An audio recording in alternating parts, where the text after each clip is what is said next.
Mic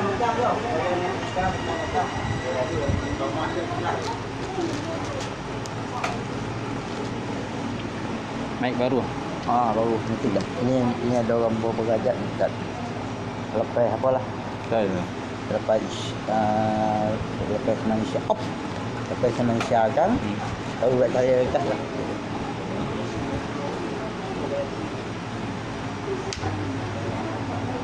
Topik tak besar gambar dia. Ada tak?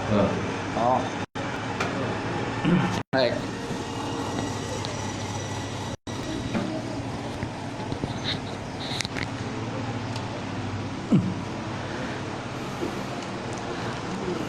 Kita mulakan kuliah malam ni dengan sama-sama membaca umul kitab ila hadratin Nabi Muhammad Mustafa Rasulullah sallallahu alaihi wasallam wal kiram ashab rizam insyaallah Fatihah. A'udzubillahi minasyaitonir rajim. Bismillahirrahmanirrahim. Alhamdulillahi rabbil alamin. Arrahmanir rahim maliki yaumiddin. Iyyaka na'budu wa iyyaka nasta'in ihdinas siratal mustaqim siratal ladzina an'amta 'alaihim ghairil maghdubi 'alaihim waladdallin. Amin. Assalamualaikum warahmatullahi taala wabarakatuh.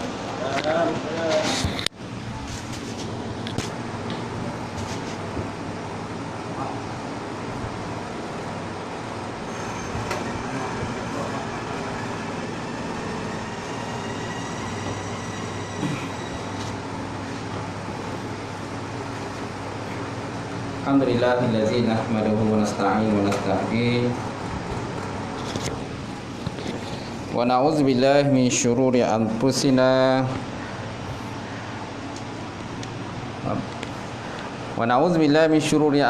wa min sayyiati a'malina may yahdihillahu fala mudhillalah wa may yudlilhu fala hadiyalah. Asyhadu an la ilaha illallah wahdahu la syarikalah wa asyhadu anna Muhammadan abduhu wa rasuluh. Allahumma salli wa sallim ala sayyidina wa maulana Muhammad wa ala alihi wa sahbihi wa man da'a bi da'watihi wassanna bi sunnatihi ila yaumil. Rabbi ishrah li sadri wa yassir li amri wa hlul 'uqdatam min lisani yafqahu qawli. Subhanaka la ilma lana illa ma 'allamtana innaka antal alimul hakim. Wala haula wala quwwata illa billahil aliyyil azim. Qala Allah Subhanahu wa ta'ala fi kitabil azim ba'da auzubillahi minasyaitonir rajim yarfa'illahu allazina amanu minkum wallazina utul ilma darajat. Maksudnya Allah Subhanahu wa ta'ala mengangkat orang-orang yang beriman dan berilmu di kalangan kamu akan beberapa derajat. Waqala Nabi sallallahu alaihi wasallam talabul ilmi faridatun ala kulli muslim. Maksudnya menuntut ilmu itu wajib terhadap setiap muslim. Alhamdulillah. Yang mati fadil Tuan Imam kita. Kemudian tak lupa juga Tuan Bilal, seluruhnya pengurusi surau, jawatan surau, muslimin muslimat, mukminin mukminat yang dimuliakan, insya-Allah. Alhamdulillah, kita panjatkan puji dan syukur kepada Allah Subhanahu wa taala kerana dengan limpah kurnia serta rahmat daripada Allah taala kita dapat bersama pada malam ini untuk kita menyambung kuliah kita semalam ni, kuliah hadis. Betul lah hadis Hadis 40 insya-Allah. Hadis yang dikarang oleh Imam Nawawi rahimahullah taala. Dan kita masih lagi dalam pembahasan hadis yang ke berapa itu? 24. Dalam hadis yang ke-24, hadis yang terima daripada Abi Zar Al-Ghafiri. Abi Zar Al-Ghafiri radhiyallahu taala anhu daripada Nabi sallallahu alaihi wasallam. Yang mana hadis ini panjanglah. Hadis ini banyak menggunakan perkataan ya ibadi. Di mana hadis ini merupakan hadis kursi lah. Hadis kursi. Hadis itulah firman Allah Taala sendiri yang disampaikan kepada baginda Rasulullah sallallahu alaihi wasallam. Cuma di kursi bukanlah ayat Quran. Berbeza dengan Quran. yang mana darjat dan juga martabat Quran ni lebih tinggi berbanding dengan hadis kursi ataupun hadis Rasulullah sallallahu alaihi wasallam. So malam ni kita sambung di muka surat 282, betul lah? 282 betul? Jawi 282 lah. Rumi 281. Ayat dia apa? Ayat dia segala permulaan. Betul tak?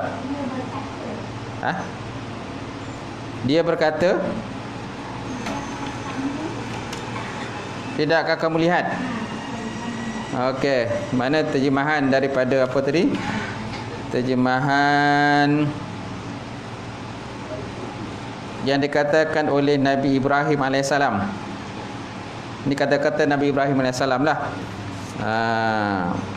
Sebagaimana yang diterangkan Allah Ta'ala, iaitu qala afra'aitum ma kuntum ta'budun antum wa aba'ukumul aqdamun. Ini surah Asy-Syu'ara ni ayat Quran. Surah Asy-Syu'ara ayat 84 hingga 7, ayat 75 hingga 84. Di mana Allah Ta'ala menyebut dalam Quran, qala ara'aitum ma kuntum ta'budun antum wa aba'ukumul aqdamun fa innahum aduwwun li illa rabbil alamin allazi khalaqani fa huwa yahdin wallazi huwa yut'imuni wa yaskin fa iza maridtu fa huwa yashfi wallazi yumituni summa yuhyin wallazi at'amu ay yaghfira li khati'ati yaumiddin rabbi habli hukma wa halhikni wa alhikni bis salihin. Sadaqallahul azim. Maksudnya, ia berkata, tidakkah kamu lihat apa yang kamu sembah? Ia berkata, ia ni siapa? Itulah Nabi Ibrahim AS lah. Dia berkata kepada kaum dia, dia kata, ia berkata, tidakkah kamu lihat apa yang kamu sembah? Kamu dan bapa-bapa kamu yang lebih dahulu, maka sesungguhnya mereka musuhku, kecuali Tuhan bagi sekalian alam yang telah jadikan aku. Kecuali Tuhan bagi sekalian alam yang telah jadikan aku. Jadi aku ni ganti nama kepada Nabi Ibrahim alaihissalam. Fa innahum aduwwun li illa rabbil alamin. Maka ia memimpin aku, kata Nabi Ibrahim, allazi khalaqani fa huwa yahdin. Dia yang telah menjadikan aku dan dialah yang telah memimpin aku. Dan dia yang beriku makan, wallazi huwa yut'imuni wa yaskin. Dan dia yang Allah Ta'ala tadi yang beri aku makan dan juga beri aku minum. Fa iza maritu fa huwa yashfi. Dan apabila aku sakit, kata Nabi Ibrahim, fa huwa yashfin, maka dialah Allah Ta'ala itulah yang menyembuhkan. Wallazi yumituni summa yuhyin. Dan dialah Allah Ta'ala tadi itulah yang menghidupkan aku, kemudian dia mematikan aku. Wallazi atma'u ay yaghfira li khati'ati yaumiddin. Baik. Dan yang aku harap akan mengampuni bagiku kesalahanku di hari pembalasan. Rabbi habli hukmau wa alhiqni bis solihin. Ya Allah Tuhanku, berikan aku akan hukman atau hukum, dan hubungkan akan aku dengan orang-orang yang baik. Wal hikni bis solihin, dan hubungkan aku dengan orang-orang yang baik.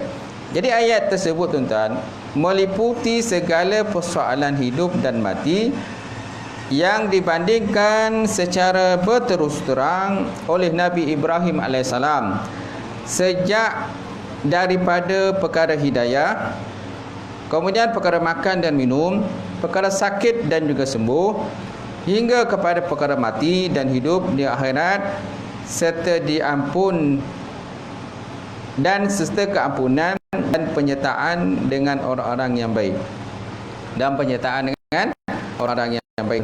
Ini persoalan yang disebut sinilah, atau perkara-perkara yang disebut dalam ini. Jadi Nabi Ibrahim AS berkata kepada kaumnya, dia kata, adakah kamu tak lihat apa yang kamu sembah? Yang mana kaumnya tadi menyembah patung berhala lah. Malahan ada disebut dalam Quran pun menyatakan bahawa ayah dia itu pun termasuk di kalangan orang-orang yang membuat patung berhala. Nama ayahnya itulah Azar. Kan? Cuma di kalangan ulama tafsir ada khilaflah berkenaan dengan nama ayah yang terdapat dalam Quran tadi. Azar. Adakah ayah ayah yang betul? Adakah ayah yang betul? Ataupun pakcik dia? Pendapat yang kuat menyatakan bahawa yang disebut Azar itu ialah pakcik dia, bukannya ayah Nabi Ibrahim alaihissalam.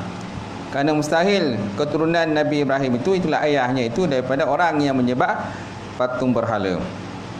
Jadi Nabi Ibrahim berkata kepada kaumnya, "Afara'aitum ma kuntum ta'budun?" Adakah kau tak lihat apa yang kamu sembah? Ini patung tadi ataupun berhala-berhala. Antum wa aba'ukum aqdamun. Kamu dan juga bapa-bapa kamu yang terdahulu semuanya menyembah patung berhala. Fa innahum aduwwul li illa rabbil alamin. Maka sesungguhnya mereka tadi orang-orang yang menyembah patung berhala dan juga termasuk patung-patung tadi merupakan aduwwul li, musuh kepadaku, illa kecuali Allah Subhanahu wa taala, Tuhan sekalian alam. Ini tak termasuk dalam Allah Taala ni bukanlah musuh kepada Ibrahim, tetapi yang dikatakan musuh itulah orang-orang menyembah patung berhala dan juga patung-patung yang disembah oleh mereka. Kemudian Nabi Ibrahim juga mempersifatkan ataupun menyebutkan tentang ciri-ciri Rabbul Alamin tadi. Apakah ciri Rabbul Alamin? Tuhan yang disembah ataupun Tuhan sekalian alam itu. Maka Nabi Ibrahim kata, "Allazi khalaqani fahuwa yahdin." Dia yang Allah Ta'ala tadi yang telah menjadikan aku, dan dia yang Allah Ta'ala tadi yang beri hidayah petunjuk padaku kalau seandainya aku berada dalam kesesatan. Kemudian disebut juga ciri-ciri Tuhan lagi, wallazi huwa yut'imuni wa yaskin. Dia lah Allah Ta'ala tadi yang memberi aku makan dan juga memberi aku minum. Dan kamu juga betul juga, kata Ibrahim, kamu juga Allah Ta'ala yang beri makan dan Allah Ta'ala beri minum. Wa iza maritu fahuwa yashfi. Dan Ibrahim juga menyebutkan bahawa kalau seandainya aku sakit, Ibrahim, maka dialah yang akan menyembuhkan sakitku. Itu Allah Ta'ala tadi menyembuhkan. Bukannya manusia ataupun benda-benda lain yang menyembuhkan aku, tetapi hakikatnya Allah Subhanahu wa taala.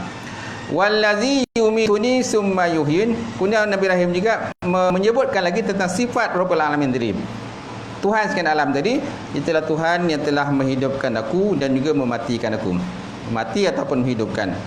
Wallazi at'amu ayyaghfirli khati'ati yaumiddin. Dan Ibrahim juga menyebutkan tentang sifat Allah Ta'ala tadi, iaitulah Tuhan yang kata menjadi penumpuan, aku menjadi penumpuan kepadanya supaya dia mengampunkan dosa aku pada hari besok, itulah pada hari kiamat. Rabbi habli hukma wal hikni bis solihin. Kemudian Nabi Ibrahim juga berdoa kepada Allah setelah dia menyebutkan ciri-ciri Tuhan tadi, ciri-ciri sifat-sifat yang ada kepada Allah Subhanahu wa taala yang telah beri hidayah taufik, Allah Taala yang beri makan dan minum, Allah Taala menyembuhkan daripada sakit, Allah Taala yang menghidup dan mematikan. Kemudian dia mohon kepada Allah supaya mengampunkan dosanya. Akhirnya Ibrahim berkata, dia kata, Rabbi habli hukmau wa alhiqni bis solihin. Ya Allah, Tuhanku, berikan aku akan hukum dan hubungkan aku dengan orang-orang yang baik. Baik, itu ciri-ciri yang disebut dalam ayat ini. Jadi ayat tersebut, tuan-tuan, meliputi segala persoalan hidup dan mati yang dibandingkan secara berterus terang oleh Nabi Ibrahim alaihissalam, sejak daripada perkara hidayah, kemudian perkara makan minum, perkara sakit dan sembuh, hingga kepada perkara mati dan hidup di akhirat, serta keampunan dan penyertaan dengan orang-orang yang baik. Okey, jadi dia minta dalam doa dia pada akhir itu, wa alhiqni bis solihin. Ya Allah, Tuhanku, hubungkan aku dengan orang-orang yang soleh. Ataupun kata, hidupkan aku berdamping dengan orang-orang soleh. Jangan hidupkan aku ni berdamping dengan orang-orang yang jahat, orang-orang yang buruk perangai, orang-orang yang keji, orang suka melakukan perkara keji dan mungkar dan sebagainya. Tapi Nabi Ibrahim minta supaya dihubungkan dengan orang-orang yang soleh. Begitu juga dengan kita.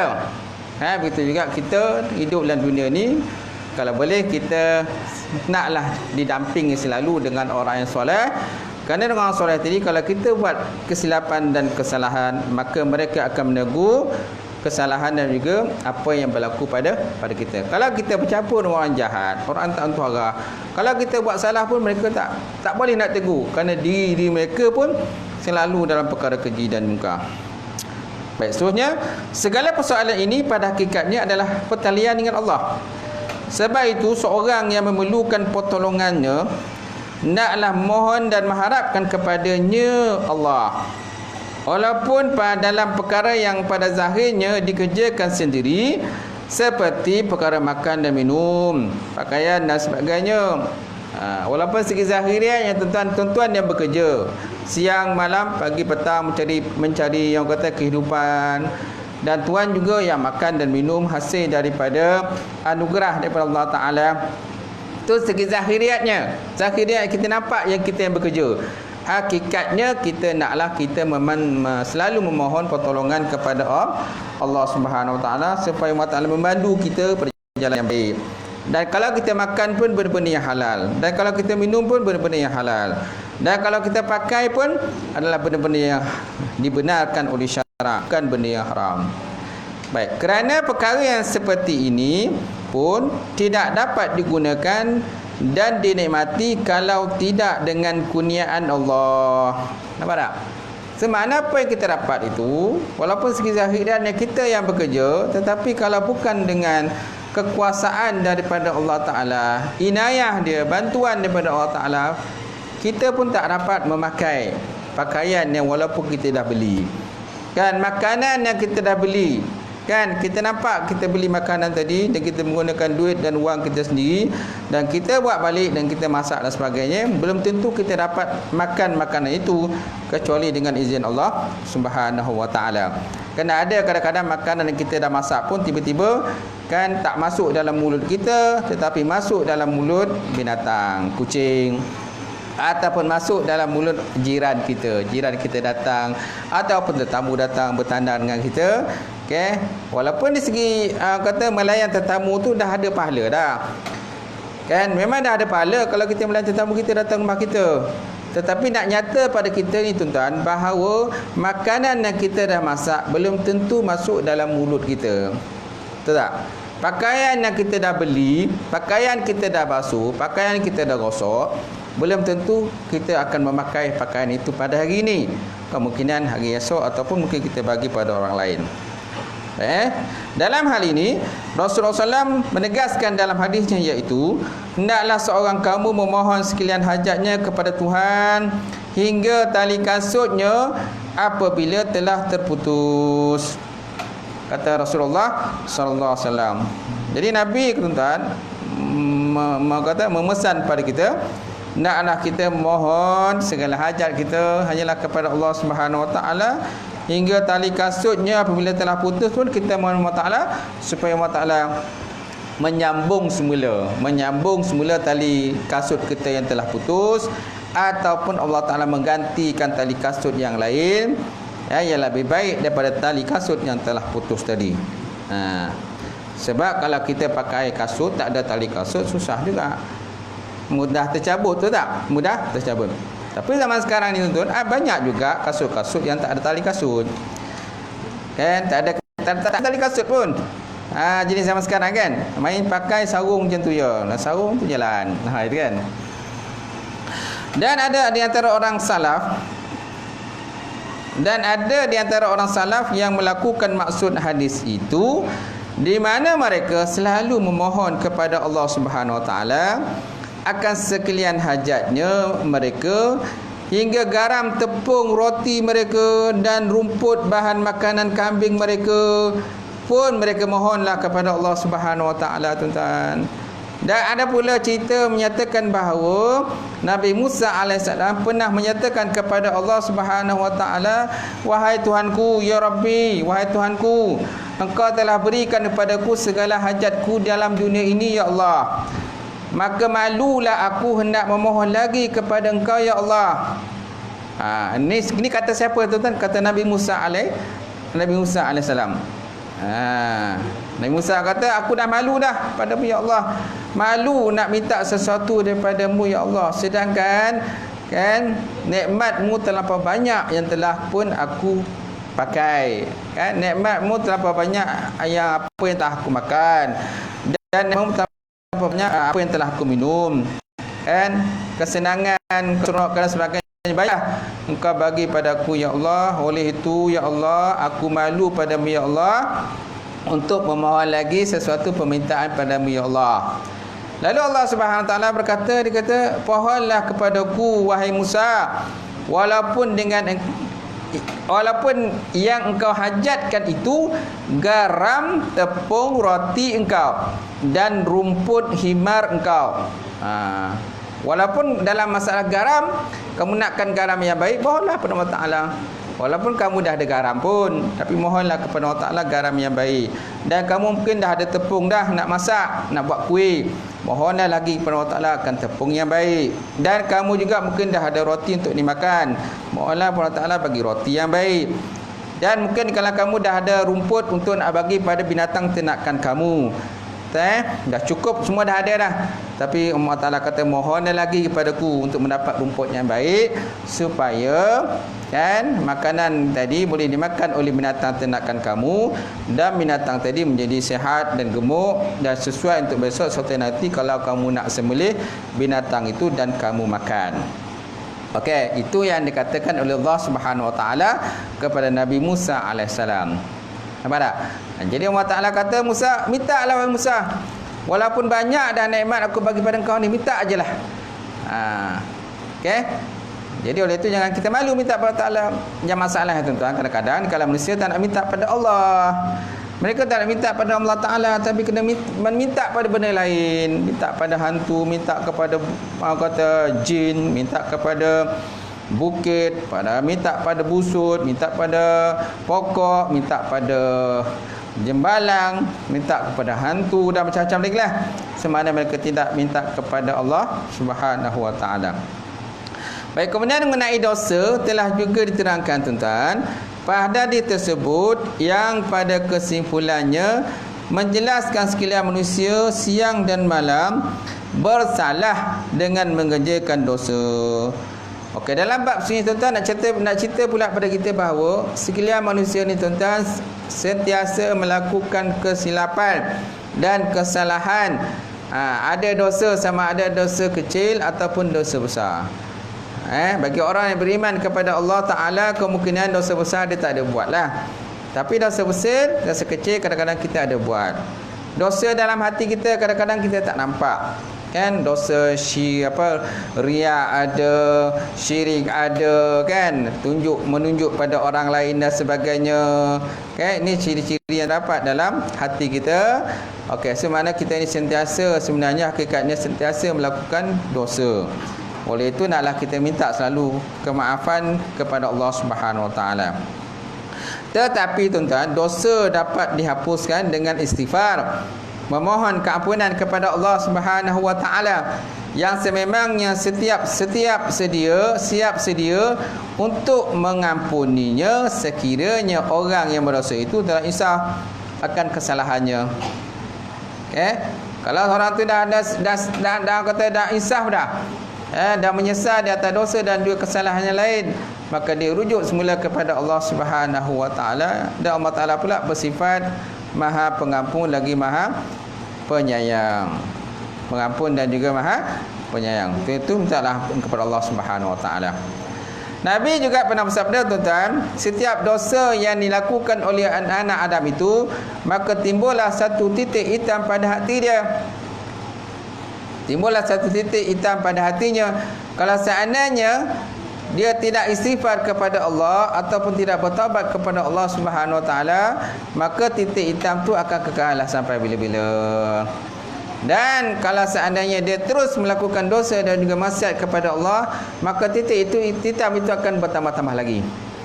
Dan akhirnya bila bertambah lagi, maka akhirnya bertambah banyak, dan orang kata menutup akan hatinya daripada pintu hidayah Allah Subhanahu Wa Taala. Susah tuan-tuan. Hidayah ataupun nur, cahaya petunjuk Allah Taala akan masuk dalam hati kita. Kerana hati kita tuan-tuan diperumpakan seperti kaca. Kaca ataupun transparent lah. Setiap titik hitam itu yang kita lakukan tadi akan kekal pada kaca tadi ataupun pada hati kita. Jadi selagi mana kita tak hapuskan, tak istighfar kepada Allah, selagi itulah titik itu hitam itu akan terus kekal dan akhirnya menutup hati kita. Baik.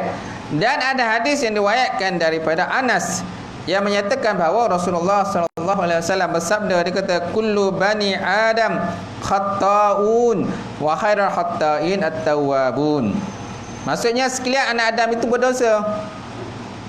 Sekalian anak Adam itu berdosa dan sebaik-baik orang yang berdosa itulah orang yang tawwabun, orang yang bertaubat kepada Allah Subhanahu wa taala. So, lazimkan bertaubat kepada Allah Taala.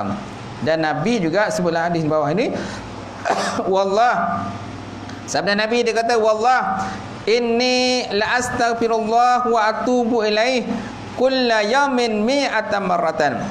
Demi Allah, ini sungguhnya aku la astaghfirullah, sungguh aku mohon keampunan kepada Allah Subhanahu wa taala, wa atubu ilaih, dan aku bertaubat kepadanya kulla yaumin, setiap hari, mi'ata amin, sebanyak 100 kali. Setiap hari sebanyak 100 kali. Itu Rasulullah sallallahu alaihi wasallam. Nabi kita tahulah seorang yang maksum. Nabi seorang yang maksum kan, terpelihara daripada dosa dan maksiat, tapi Nabi pun minta ampun kepada Allah Subhanahu wa taala. Ingat kan kisah Nabi itu dengan Sayyidatina Aisyah radhiyallahu taala anha, di mana Nabi ini selalu kerap bangun malam, bermunajat dan juga sembahyang tahajud, memohon keampunan kepada Allah Subhanahu wa taala. Satu hari tuan-tuan, Siti Aisyah tanya kepada Rasulullah, ya Rasulullah, ya Muhammad, bukankah Allah Taala telah mengampunkan dosamu yang telah terdahulu dan yang akan datang? Bukankah Allah Taala telah mengampunkan dosamu semuanya, sama ada dosa yang terdahulu ataupun dosa yang akan datang? Maka kata Nabi SAW, dia kata, apalah aku nak abdan syakura, tak bolehkah aku ni menjadi hamba yang bersyukur kepada Allah, hamba yang banyak bersyukur kepada Allah, tak boleh ke? Nampak? Itu kata-kata Rasulullah kepada Sayyidatina Aisyah radhiyallahu taala, isteri baginda Rasulullah. Baik, kemudian di hadis ini tuan-tuan diterangkan tentang kesalahan dan dosa yang selalu dikerjakan oleh sekalian manusia, yang mana mereka tidak berupaya menghindarkan daripadanya selama mereka itu bernama manusia. Nampak? Kerana hakikat kita tuan-tuan sebagai manusia,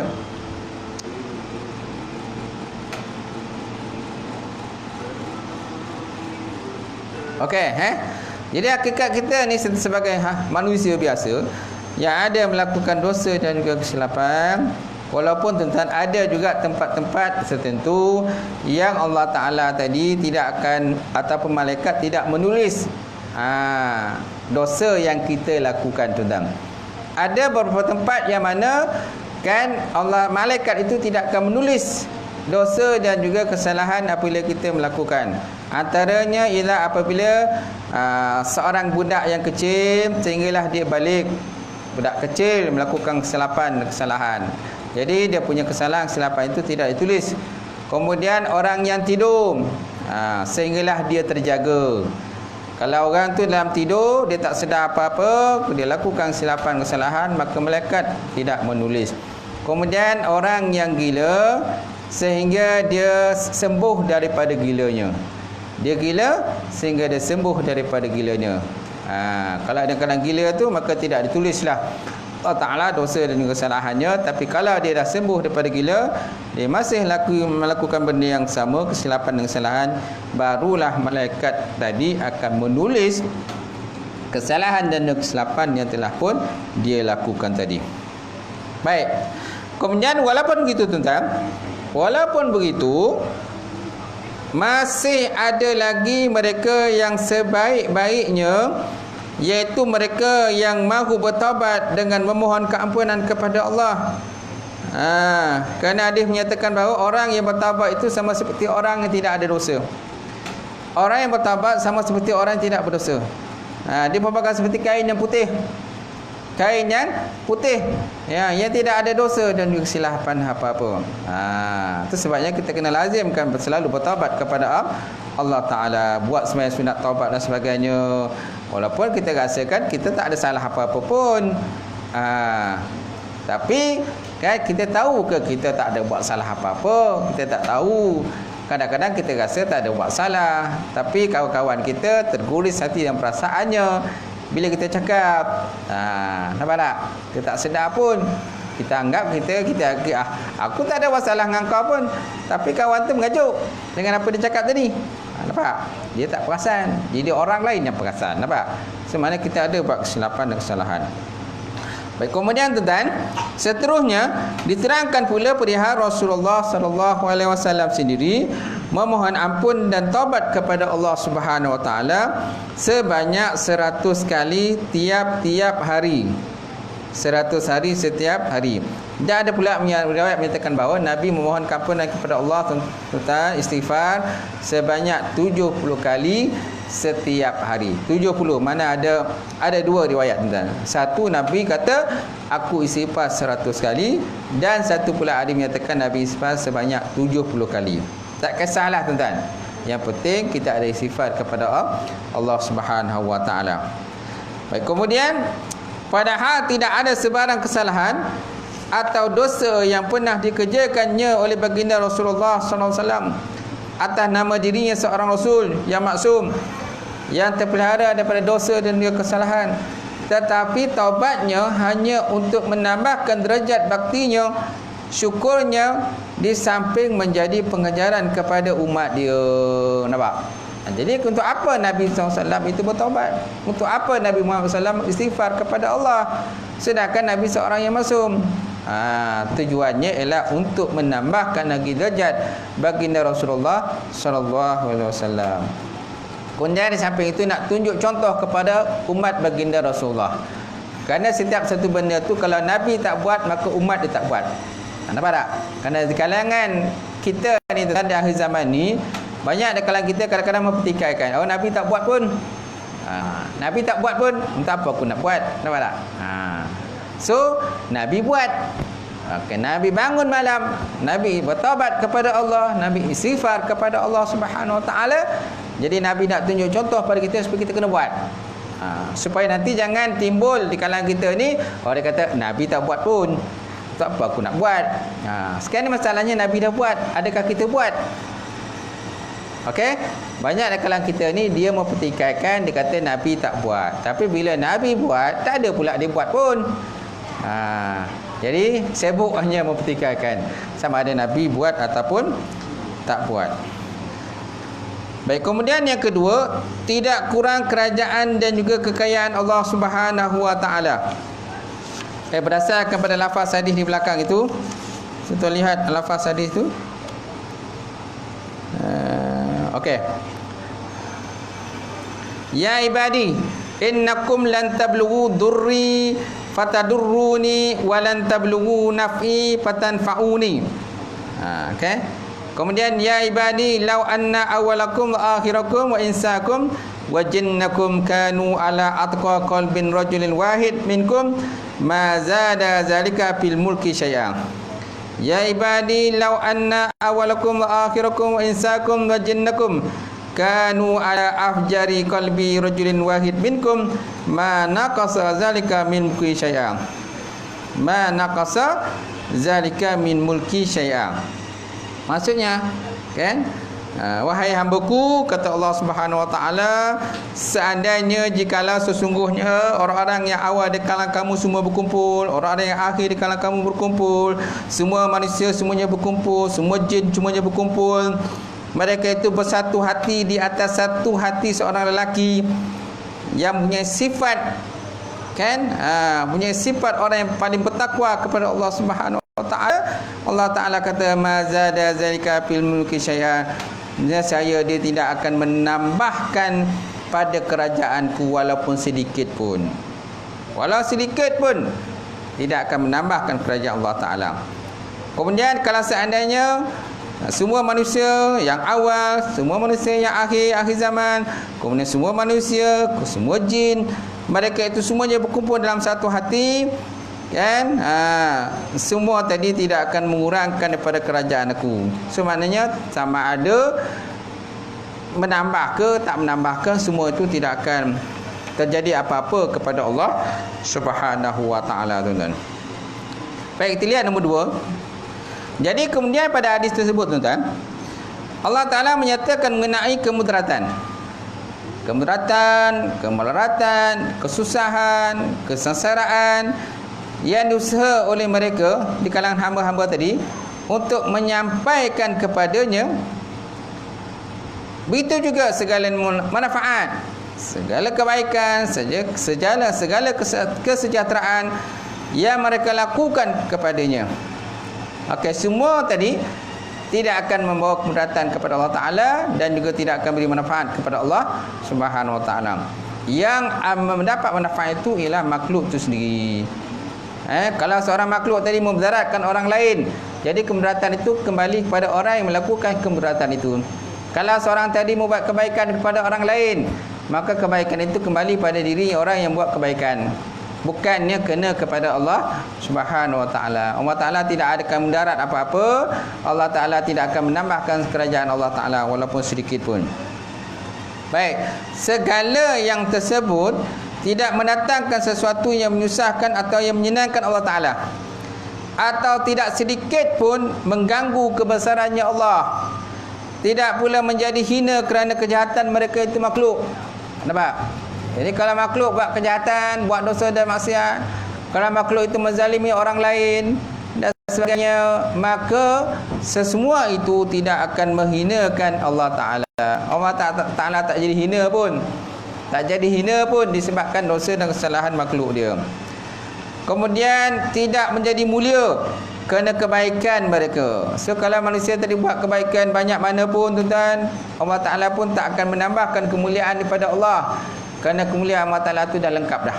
Dah sempurna kemuliaan yang ada kepada Allah Ta'ala. Tetapi hina dan mulia adalah pada mereka itu sendiri. Nampak? Jadi yang hina mulia itu kita sendirilah. Kalau kita buat benda yang jahat, benda yang menzalimkan orang lain, memfitnah orang lain, jadi kehinaan tadi kembali kepada diri kita sendiri. Kalau kita buat kebaikan, kita bersedekah, kita membantu orang lain, kita bersolat, kita berpuasa, apa saja benda kebaikan yang kita buat, kembalinya pada diri kita semula. Tak? Kembali pada diri kita balik, bukan pada orang lain. Bukannya kembali kepada Allah. Allah Ta'ala tidak akan tergugat apa-apa, kan? Tidak akan menambahkan apa-apa, kan, kemuliaan yang ada kepada Allah Ta'ala. Okey, kita ulang balik, tuan-tuan. Segala yang tersebut tiada mendatangkan sesuatu yang menyusahkan atau yang menyenangkan Allah Ta'ala. Kemudian, atau tidak sedikit pun mengganggu kebesarannya Allah.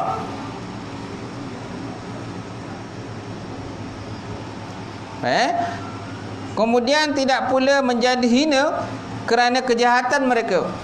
Allah Ta'ala tak jadi hina pun. Kalau manusia ni buat jahat, kemudian Allah Ta'ala tidak menjadi mulia kerana kebaikan yang mereka buat. Kalau manusia buat kebaikan pun, Allah Ta'ala pun tak jadi mulia, kerana mulia Allah Ta'ala tu dah sempurna dah. Tetapi siapa yang hina, siapa yang mulia? Tetapi hina dan mulia adalah mereka itu sendiri.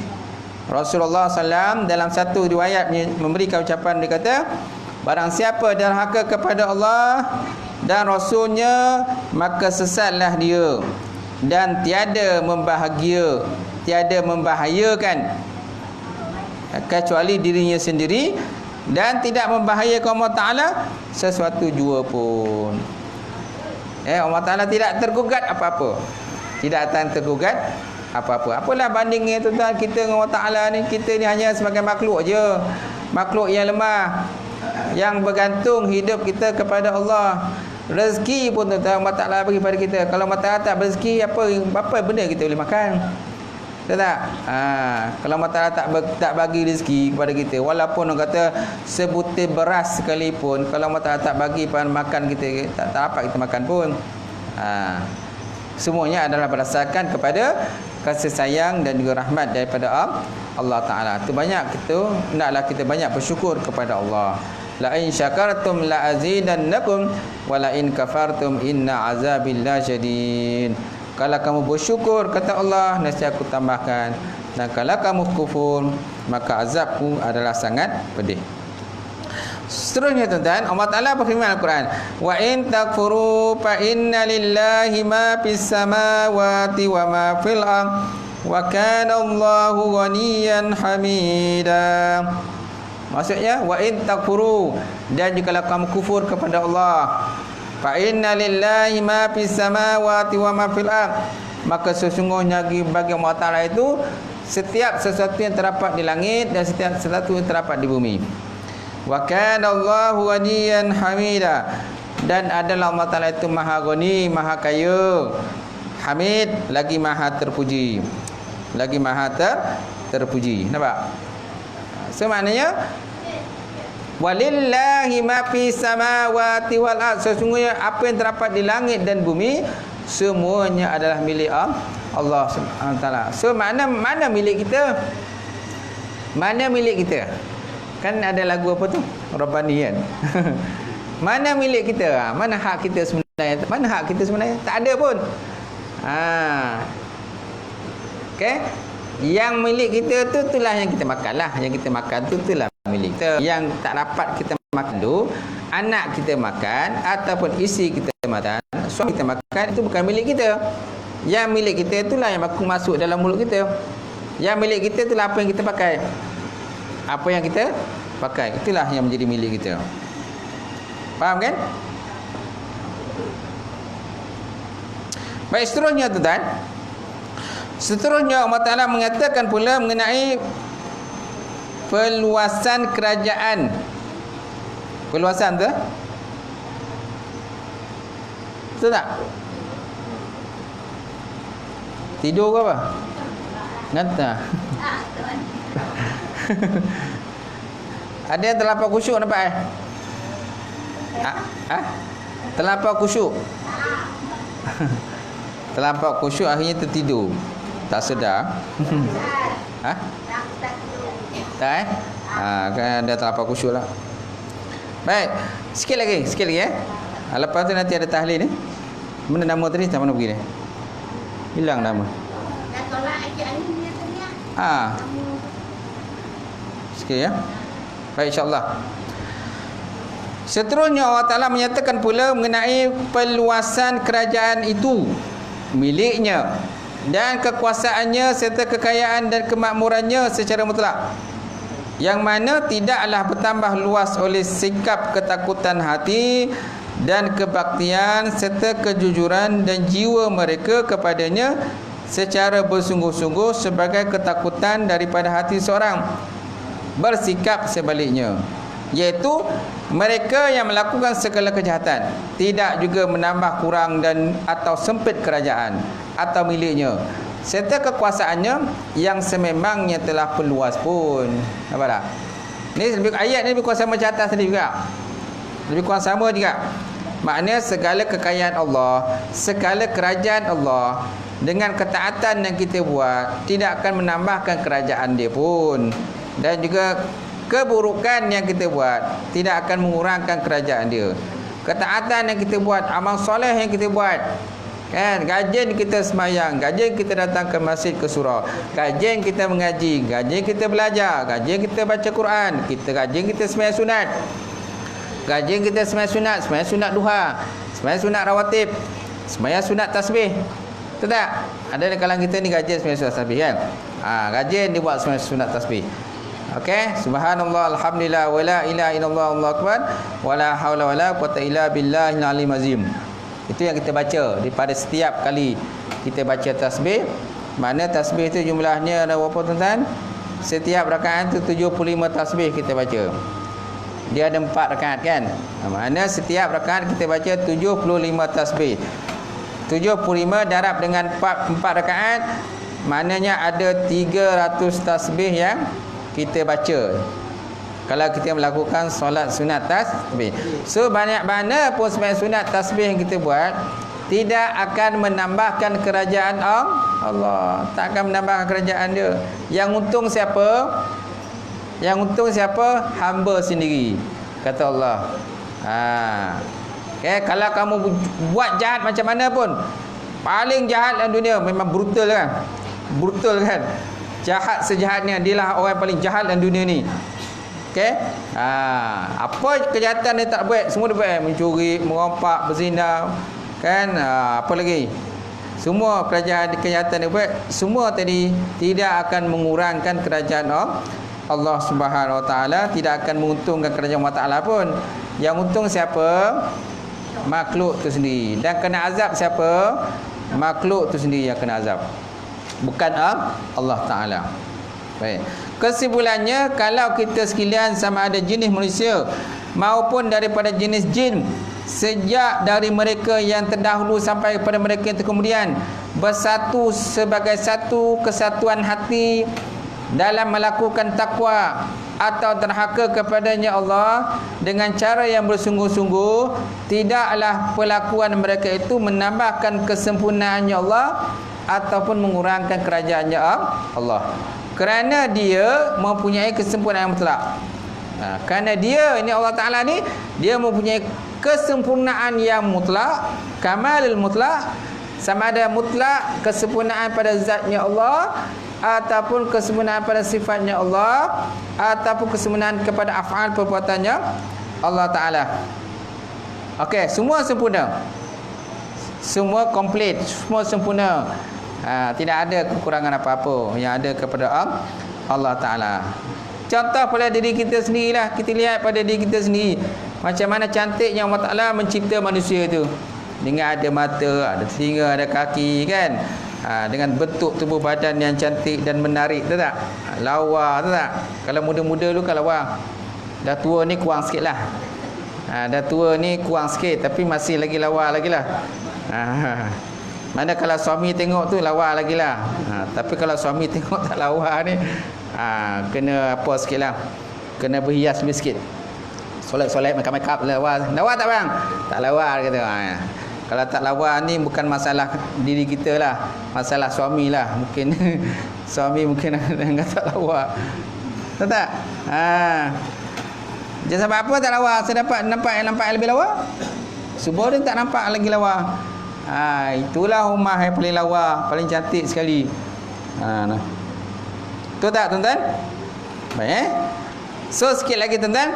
Jadi mengenai kekayaan dan atau kemakmuran dan kelimpahan nikmatnya Allah, begitu juga tidak ada yang kurang, hingga kalau diberikan kepada mereka yang terdahulu dan yang terkemudian, termasuk sekalian manusia dan jin, apa sahaja yang mereka minta, maka pemberian yang sebegitu banyak tidak sedikit pun mengurangkan apa yang ada pada Allah. Nampak? Semenjak daripada Nabi Adam AS sampai sekarang ni umat baginda Rasulullah SAW, berapa banyak nikmat Allah Ta'ala bagi pada manusia dah? Banyak kan? Kita sendiri pun sejak kita lahir sampailah umur kita sekarang berapa tahun ni? 70 tahun, 80 tahun. Masih lagi kita dapat nikmat daripada Allah Ta'ala, masih lagi dapat makan dan makan minum. Okey, itu pada diri kita saja. Orang lain lagi, orang dalam satu Malaysia lagi, banyak, berapa juta rakyat terdapat dalam Malaysia ni. Kemudian dalam bumi sekarang ni, berapa juta manusia terdapat dalam bumi. Kemudian dengan umat dahulu lagi, sejak daripada zaman Nabi Adam AS sampailah umat kepada Rasulullah SAW, semuanya mendapat nikmat Allah. Tapi yang dah mati, matilah. Tapi waktu mereka hidup, mereka dapat nikmat tak? Nampak? Sampailah sekarang ini masih lagi banyak nikmat Allah Ta'ala lagi pada manusia. Masya Allah tuan-tuan, Masya Allah Ta'ala. Okay. Ikan yang terdapat di laut pernah habis tak? Tak pernah habis kan? Ikan terdapat di laut tu masih banyak lagi ikan. Walaupun dalam sungai kita mungkin ada ikan yang dah tak ada dah, disebabkan oleh orang kata pencemaran sungai, ataupun mungkin sebabkan sungai dah cetek. Bila sungai dah cetek, ikan pun dah tak ada lah. Tapi kat laut banyak ikan lagi. Kat laut masih banyak ikan lagi. Di dalam hutan masih banyak lagi binatang. Tak? So maknanya nikmat tu tak pernah habis. Tak pernah habis. Sentiasa saja ada nikmat daripada Allah Subhanahu Wa Ta'ala kepada manusia. Kemudian Samalah keadaannya seperti sebelah jarum yang dimasukkan ke dalam air laut. Tetaplah begitu sahaja. Nampak? Ibaratnya tuan-tuan, dengan nikmat yang ada Allah Ta'ala pada kita ni, ibaratnya macam satu jarum yang kita masuk dalam air. Jarum masuk dalam air laut. Air laut tu macam mana? Terjejas tak? Tak terjejas apa-apa. Jarum masuk dalam air laut. Air laut pun tak berkocak. Air laut pun tak berkocak. Kenapa? Kerana halus sangat jarum tadi. Itulah ibaratnya nikmat Allah Ta'ala bagi pada manusia ni, terlampau banyak nikmat dia, tak terhitung kita. Sesuai dengan Allah Ta'ala kata dalam Quran, wa in ta'uddu nikmatallah la tuhzuha. Kalau kamu hitung nikmat Allah, nescaya kamu tidak akan mampu nak menghitung dia. Tak boleh kita nak tak boleh kita nak congak, terlampau banyak sangat. Baik, kemudian samalah keadaannya seperti sebelah jarum yang dimasukkan ke dalam air laut. Tetaplah begitu sahaja air laut. Atau seperti seekor burung yang minum daripada airnya. Apa kurangnya air itu daripada minuman tadi? Tidak ada yang kurang walaupun sedikit pun, tuan-tuan. Benarlah apa yang dinyatakan oleh Allah Subhanahu Wa Taala dalam Quran. Allah Ta'ala berfirman dalam Quran, ma indakum yanfazu wa ma indallahi baqin. Apa yang ada di sisi kamu itu akan habis, dan apa yang ada pada sisi Allah Ta'ala itu akan kekal. Akan kekal. Okey. Cukup situ Sebab itu, sampai situlah. Wallahu a'lam bissawab wa ilaihi marju'un.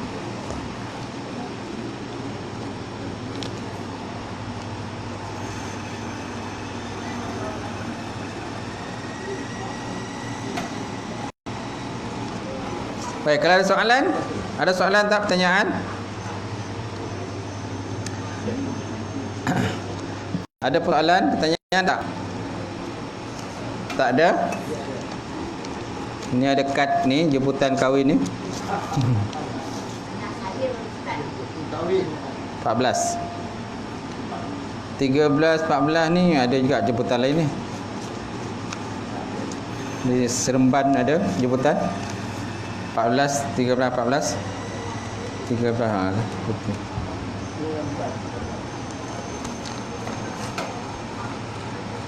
Oh, April. Bulan 4. Oh, bulan 4 dengan bulan 3. Bulan Ompek. Bulan Ompek Hati Ompek. Okey.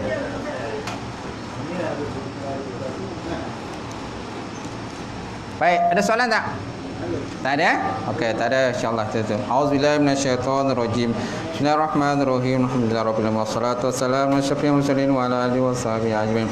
Allahumma salli ala sayyidina Muhammadin fatili ma ughliqa wal hatili ma sabaqa wa nasiril haq bil haq alina siratal mustaqim wa ala alihi wa sahbihi haqqa qadri miqdaril azim. Allahumma rabbana taqabbal minna salatana tammah waghfir lana dhunubana 'ammah wa la tu'azzibna yawmal qiyamah innaka ala kulli syai'in qadir. Allahumma zidna 'ilman nafi'a wa yaqina sadiqa wa 'amalan mutaqabbala wa rizqan halalan mubarakatan katsira. Wasiyana fatanya alim nawilana qulubana binuri marifataka waftana ta'arifin. Rabbana atina fid dunya hasanah wa fil akhirati hasanah wa qina azabannar. Subhana rabbika rabbil izzati amma yasifun wa salamun alal mursalin. Alhamdulillahi rabbil alamin. Taqabbalallahu minkum. Tali itu lepas semai Isyak coba ya. Wallahu a'lam.